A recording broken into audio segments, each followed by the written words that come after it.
Now here we are getting into compute and load balancing section, and under this section we will be going through some of the most important resources available on the AWS.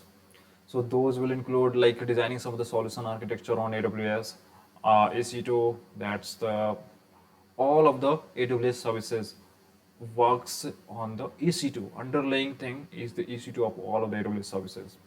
High performance computing, HPC, auto scaling. We are going to discuss here auto scaling, updated strategies, spot instances, and ECS, Elastic Container Service, AWS Lambda, Elastic Load Balancers, API Gateway, AWS AppSync, AWS Route 53, AWS Route 53 resolvers and hybrid DNS, AWS Global Accelerator, and we will be even finally would be comparing some different solution architecture.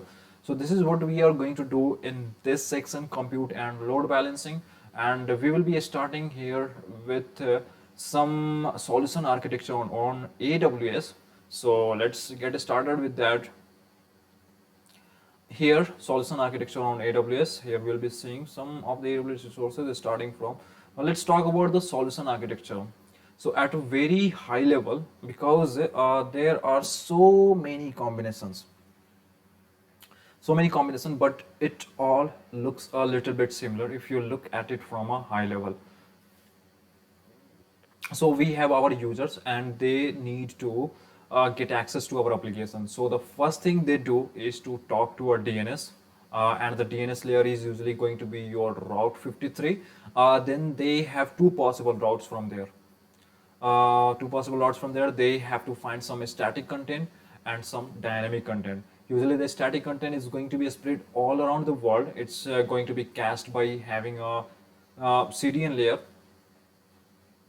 a content delivery network, and usually that is going to be the CloudFront here with the AWS resources, and CloudFront is going to source this data usually in a static form from S3 or the Glacier.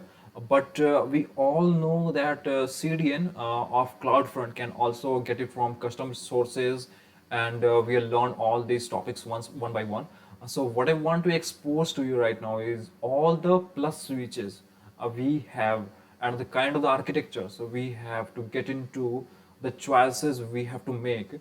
So on a static asset layer source, we have S3, which is going to be perfect for CloudFront, or Glacier for the archives, and it doesn't work directly with the CloudFront. Okay, on the web layer now, which is the more dynamic content, we have to set up the load balancer or a gateway. So we have classic load balancer, application load balancer, network load balancer, API gateway, or even an elastic IP.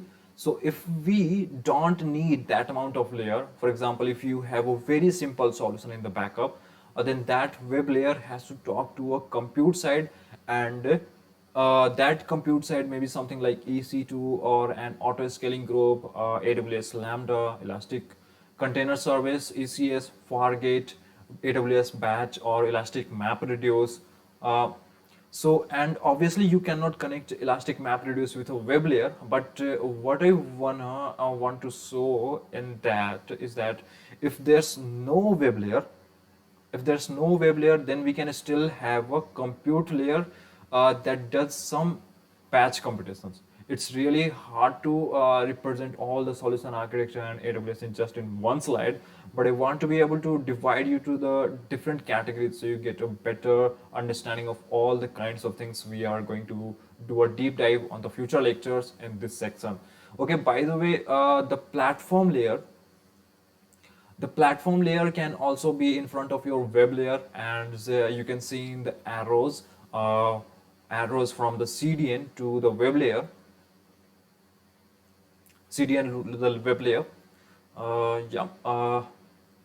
So the web layer, so it is possible to get different directions as well. Okay, so next to your data needs to be somewhere. So usually you have a database, and that database can have multiple forms. It can be RDS, Aurora, DynamoDB, Elasticsearch. Even the S3 is considered a database as well, or Redshift if you have more analytical type of workloads. like running some long queries. So they are on the big use a big data. So the Redshift is going to be even as one of the form of the database. So it's very possible that you will need a caching layer, and so you can cache stuff, or it can have a section layer for caching your section data. So it could be elastic cache tags. Uh, so if you have infinite of the DynamoDB itself can also be a session layer, and RDS, it's very possible to put your session in RDS. Even though elastic cache is probably going to be a little bit more scalable and faster. Okay, so next there's possible that your instances will need to fetch static data as well. So this data can be on Elastic Book Store EBS, Elastic File System EFS, or directly on the instance stores. Again, it depends on the kind of the requirements you are going to have for your solution architecture, and you need to be able to decouple your solution. If you have a microservice types of architecture, and so it could be using SQS, SNS, Kinesis, where they have the streams of data. Is an MQ message broker. It is a message broker. Step functions for orchestrations and so on.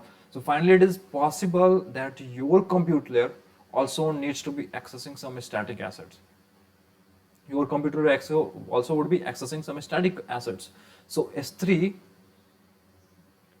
is a definite option for the static objects. So these are all some kind of combinations, and if you try to permit all of them, you can get a really an infinite number of solution architecture.